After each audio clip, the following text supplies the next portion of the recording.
Welcome back to Noshk Jills, and today's video we will be doing a match preview into the game against Salford City. We'll obviously be looking at some highlights from our game against them back in November where we won 3-1. We will be looking at some highlights from their last three games that they have played against Mansfield, Barrow and Colchester. And I'll be doing a quick overview of what we can expect, and I'll even throw in my team prediction for the Gills starting 11 tomorrow. So let's get into it. Okay, so these first few clips will be what we might not necessarily expect from them this time, but we need to keep in mind that they are capable of doing this, and that is that they are very good at retaining possession and moving the ball around quickly, whether it's forward, sideways, backwards, whatever, as long as they keep the ball. So they were a prime example of doesn't matter how much you have the ball, it's what you do with it. So obviously we won 3-1, but especially the first 20 minutes, I think, of this game, it was very difficult for us to get the ball off of them. And so you can see them not really doing anything, they're just passing it around. That has changed now, but what hasn't changed is that Matt Smith is their focal point in attack. They will always tend to play the ball through the middle, then out wide. If nothing is on, they'll play it back into the middle, out wide again. But when it is out wide, they will look for a cross and they will play it to him. In my preview into Stockport, I said that they would always play it across the 6-yard line. Salford play it to Smith, whether he is on the 6-yard line, the penalty spot, near post, far post, byline, sideline, like they will play it to Smith. They always look to see where he is. Sometimes they get luckier than others, but there the cross wasn't on, but there was someone ready to run in and try and take the shot on. So if all else fails, they do have other ways of attacking. It's not just getting it out wide and crossing to Smith. They do, they are competent at attacking in other ways.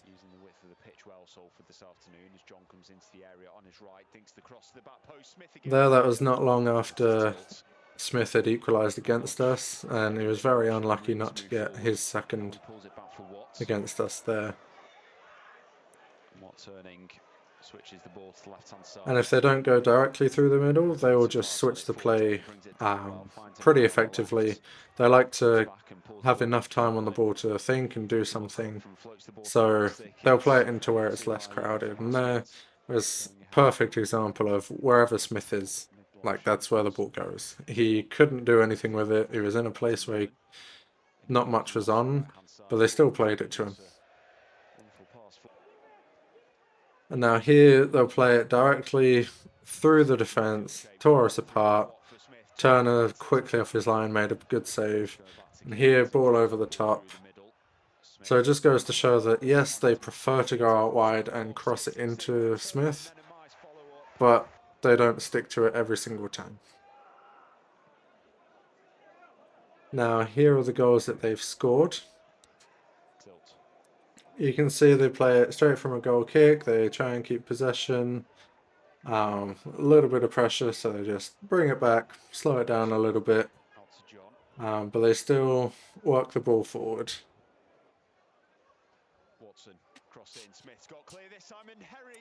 And nice, simple cross for Smith to head in. Now here against Barrow, we'll see 3 players on the edge of the box. Obviously the guy in the middle, he was there ready with the easiest shot, but there were 3 there ready to strike. And here, these are not for Smith, these are multiple players in and around the box, just taking any chance they can. They don't wait for the perfect angle, they just get the ball and shoot. And it works out for them. That's what we need to do at Gillingham. We take far too long on the ball instead of just having an effort, having a go at goal. Well, that's their goal against Colchester, I think it was, and that was far too easy. Smith there falling around. But the number 54 seems to be a pretty decent threat. So if he's playing, he's definitely one to watch out for. He likes to run at the defenses. He's not afraid. And he'll try his luck. Now, obviously, these are the goals that they've conceded.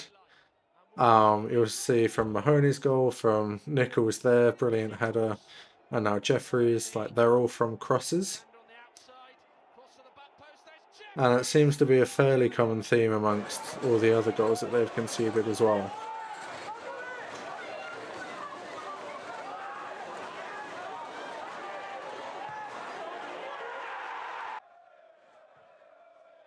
From a corner, from a throw-in, like set pieces, crosses, they are very, very vulnerable. Against Mansfield, there's a cross from a corner. Another goal. It's one of their biggest weaknesses, and that's one of our biggest strengths. So as long as we are on the front foot, trying to get free kicks or corners, or even throw-ins for OG to throw in, like, we will be fine. And what I noticed about this one in particular is that the defender in the middle is like, oh no, it's offside, I'll slow down. He very nearly caught up with the attacker there, made the challenge. Very close to making that challenge. But because he was so focused on trying to get the offside, he slowed down. So if we can time our runs properly and get him behind, he might give us that extra few seconds that we need to get in and take a shot instead of trying to go for a cross. Now here are some of the attacking chances that they've had in a few various games. Again, there's the number 54, really good chance for him. He's not afraid to just hit one first time or take his chances. But as much as they've scored, even in this game where they won 5-3, they didn't fully capitalise on all of their chances. And here they put pressure up higher in the final third. Very unlucky with a defender on the line not to get another goal there.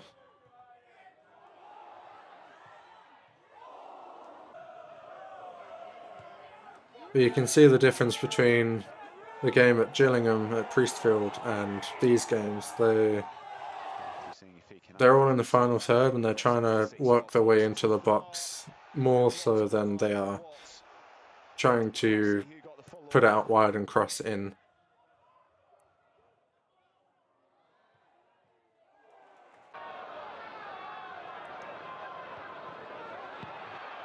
You can see some of those incredible saves from the keeper there. And here is just showing that when the keeper is under pressure, he is not accurate with his clearances at all. He'll play it out and it just goes out for a throw-in.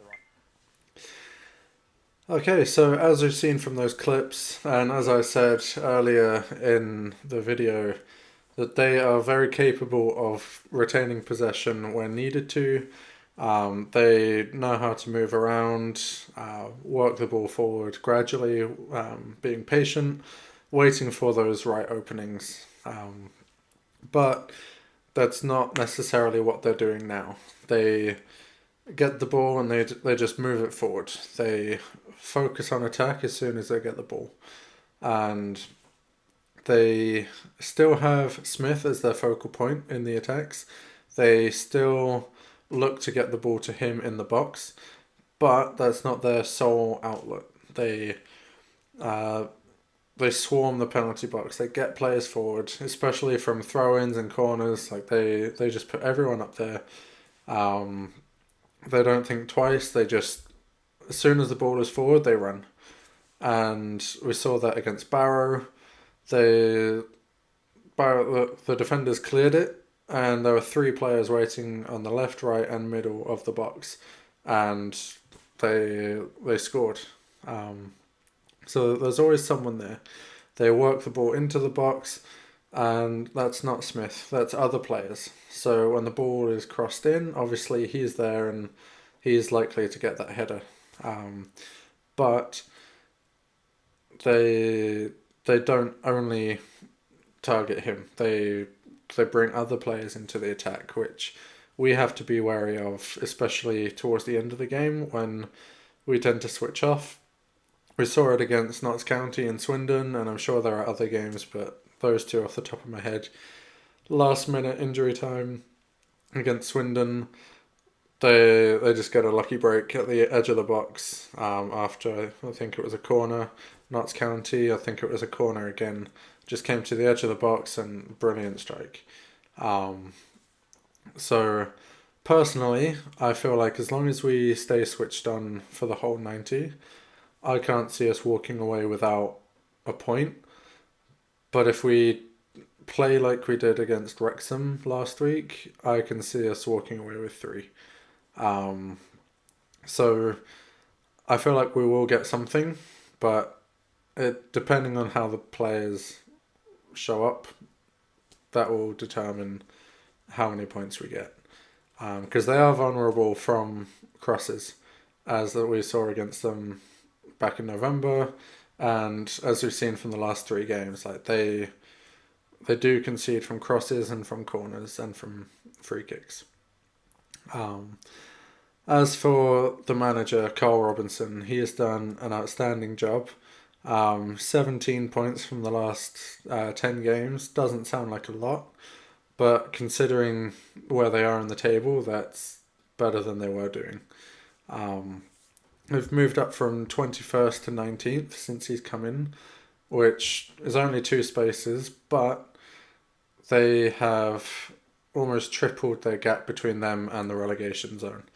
They've gone from 5 points clear when he came in to 13 points in 10 games. And they're inching ever closer to the playoff places as well. We know how tight that is in the middle of the table. Um, one week can literally change the entire thing.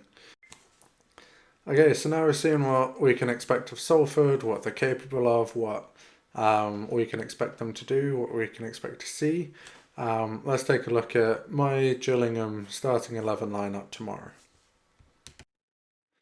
Okay, I will start with the outfield team, our outfield players. I believe it's untouched from last week, with Hutton, Masterson, Amer, Origi, Clark, Coleman, Dieng, Johnny Williams, Ashley Nadesan, and Ollie Hawkins up front. The shape in the picture might be a little bit off compared to what it actually is, but those are the players I believe we'll see outfield. Now, the biggest question mark we obviously have with our team is Jake Turner. Clement said in his pre-match conference on Thursday that he is available, and I have nothing against Morris. I think he's a great keeper. He's a brilliant keeper to have, whether he's on the uh, starting 11 or on the bench. He's a brilliant keeper, but he's 40. And I think the club are trying to build a long-term project instead of constantly replacing players. And a goalkeeper is a good player to have as a young keeper because they will only get better the more they play. So I think he wants to give Turner as much game time as possible for that long-term project instead of obviously choosing Morris and the more experienced keeper. Um, and obviously Turner has done a brilliant job for us so far this season. Yes, he's made mistakes, but he's kept one of the highest amounts of clean sheets in the league. So he is not a bad keeper at all.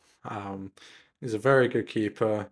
I think Clements will only want to continue what he's done. So that is why I've put Turner back in straight away instead of maybe next week or the week after. I think he just wants to give Turner that as much experience as he can. Okay, thank you very much for watching. If you made it this far, I really appreciate it. Even if you watch the first couple minutes and that's it. I appreciate any views, I appreciate any feedback. If there's things you want to see going forward, just let me know in the comments. Please like the video, subscribe. I will be doing more of these going forward. And I appreciate your support. And as always, what do we say, P? Up the Jills.